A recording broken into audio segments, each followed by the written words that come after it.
Alright, we have another new segment here on my channel, and in the series of the Reluctant Road to the Rebel Hero. I'm calling this one Reading Rebel, and we are here today to talk about a specific book.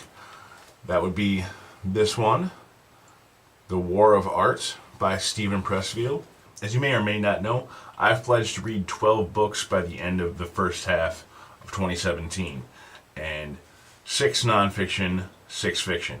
This would be one of those ones from the nonfiction category. And not only is it nonfiction, but it's supposed to be a how-to on how to break through your barriers that you have for creativity. As you can guess, I was kind of excited about that.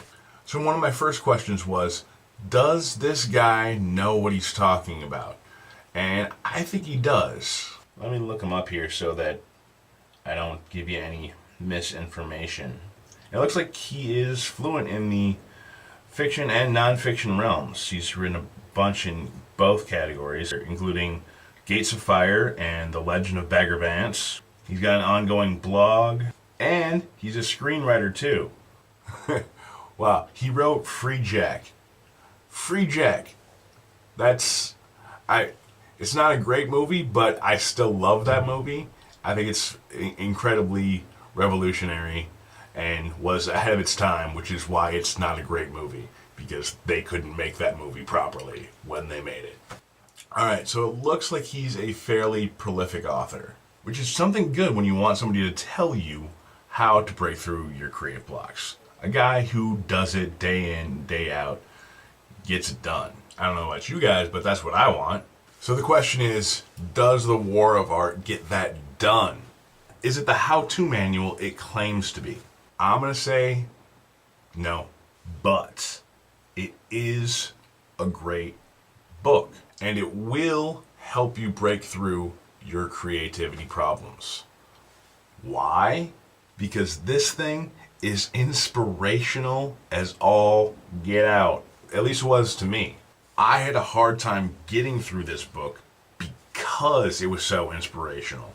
I would be reading and I would just stop and get up and go make one of these videos for you guys.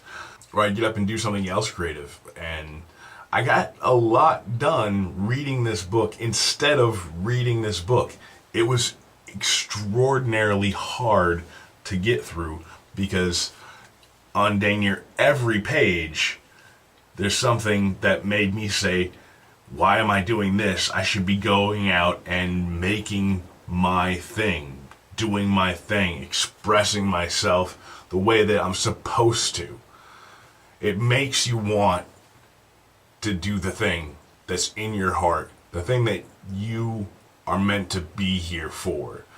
Express your own personal creative thing that is uniquely you. So it's not a how-to manual, even though it's sold sort of that way. Even the girl at the bookstore where I got it told me, hey, this gave me some really practical stuff to do.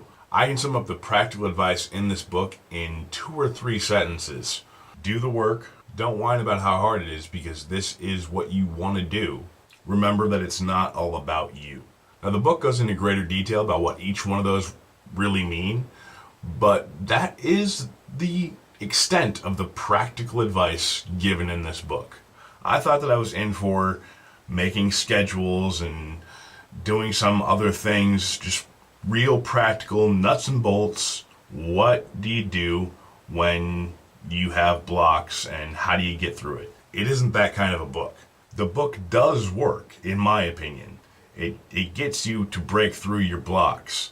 And I'm probably going to read it several more times because the book does work. In fact, I'm probably going to be picking up some of his other nonfiction works and seeing if those are similar to this and work as well as this. Because even if they're not how-to manuals like I was sold on it as, they work regardless. So I'm going to have to give it a rating, and I don't really know what I'm doing for a rating scale yet. Let's see, how should we do that? Let's start off with this. We're either going to say we're going to buy the book, check it out at the library, or avoid. And as you probably already know, I'm going to pick buy this book. If you have something creative that you want to do, this book is going to help you get through that thing. It's going to get you to the other side where you start doing the thing that you want to be doing, that you really, truly need to be doing. Alright, it is the first episode and I'm already doing bonus content. See, I have this little package here that I've been waiting to open up because I wanted it to open up on camera during a Reading Rebel episode. So I'm going to open it up right now. And I don't even care. Normally I like to save the cardboard one. Oh, this one actually came apart good. But yes, this is exactly what I thought it was. I really hoped it was this and not something else that I waited open thinking that it was this. But here I have the new novel, Pipe and Pestle. He's very, very pretty, very pretty. Pipe and Pestle, a Sam Archer novel by Joseph Weinberg. And if you think that name's familiar, it's because I've kind of talked about him before. He's one of the 3 hosts of the Late to the Party podcast, an unreliable guide to geekdom.